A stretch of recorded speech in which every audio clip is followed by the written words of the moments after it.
Hey guys, welcome to my second book review.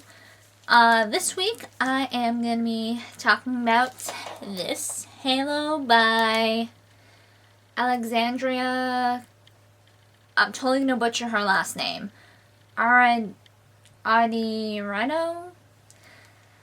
I'm bad with names. I forgot to mention that in the first book review. I'm not good with names, so forgive me if I butcher names of people and places.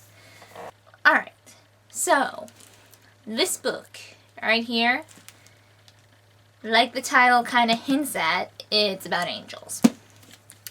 It's about these three specific angels, Gabriel, Bethany, and Ivy, who are sent down from heaven on some sort of mission.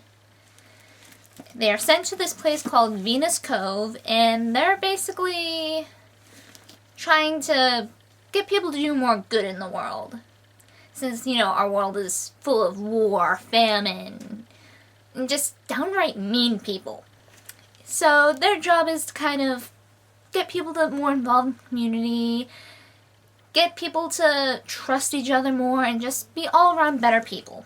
Ivy and Gabriel, they're older angels, though they look young in their human form, but they've been down on Earth a few times. Bethany, she was, I believe the direct quote was, only created 17 mortal years ago. So she's basically 17 years old. And this is her first time on Earth. She connects more easily with humans. She acts more human.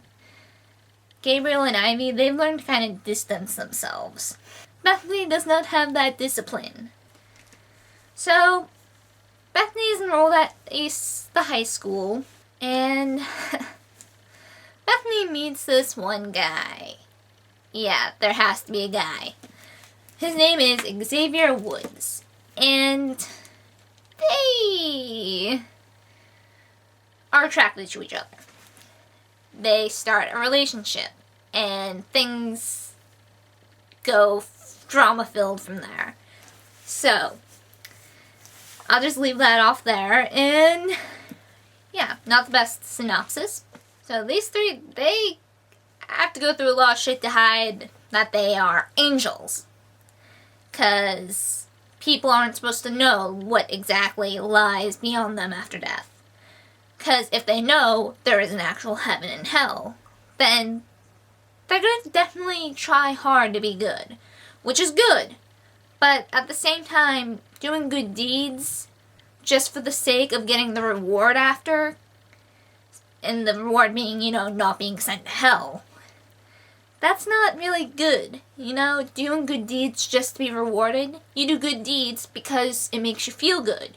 You do good deeds to help people. You don't do it for a specific reward other than, being a good person. So if people start doing all these good deeds just to get into heaven, it's a moral thing. So yeah, Xavier and Bethany, they shouldn't be together, but they are, and shit goes kablooey. And yeah, they shouldn't be together, but they are. They want to be, and yeah. Pretty interesting things happen.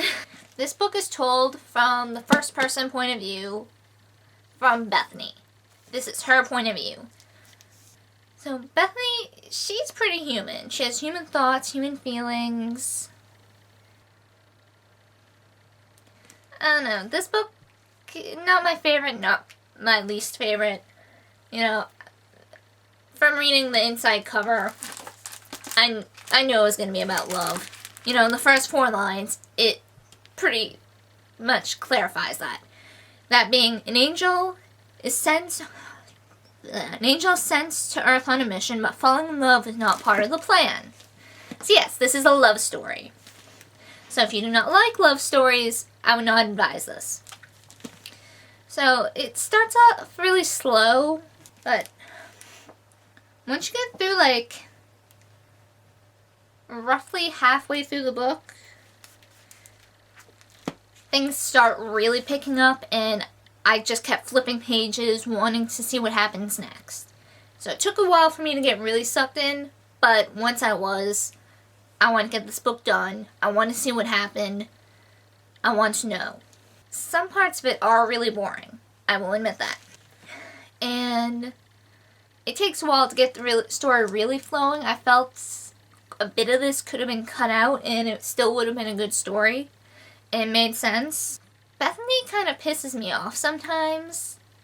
You know, I can't stand girls who feel they cannot live without their boyfriend.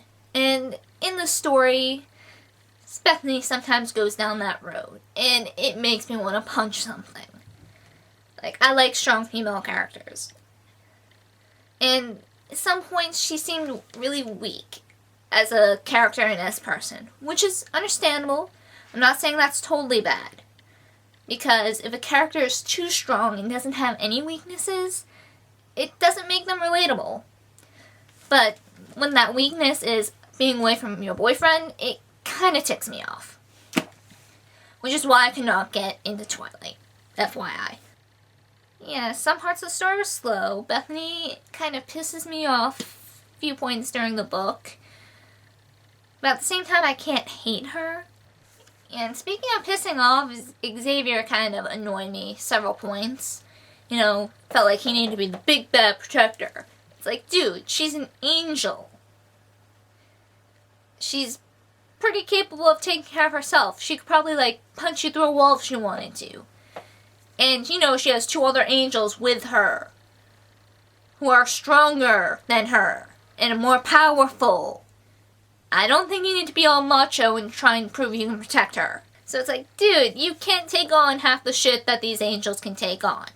So don't even try. Yes, you have your pride. Okay. But have some common fucking sense. So, yeah, sometimes I kind of want to, like, smack Xavier over the head with something. Yes. So, that's all I really can say about this book.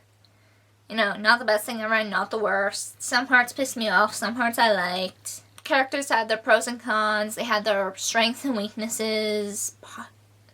Which is nice, you know. Can't have one without the other. It's not exactly something I would pick up and reread down the road once I finish the trilogy, because there are 2 more books. But, you know, fun read, I guess. And I'd recommend it. If you have, like, you know, time and you want to try something new, give it a shot. Okay, so, see you guys. And, oh yes, if any other people have book suggestions for me, feel free to give me a shout. I'm always looking for new stuff to read. And, yeah. Any suggestions for reviews? Let me know.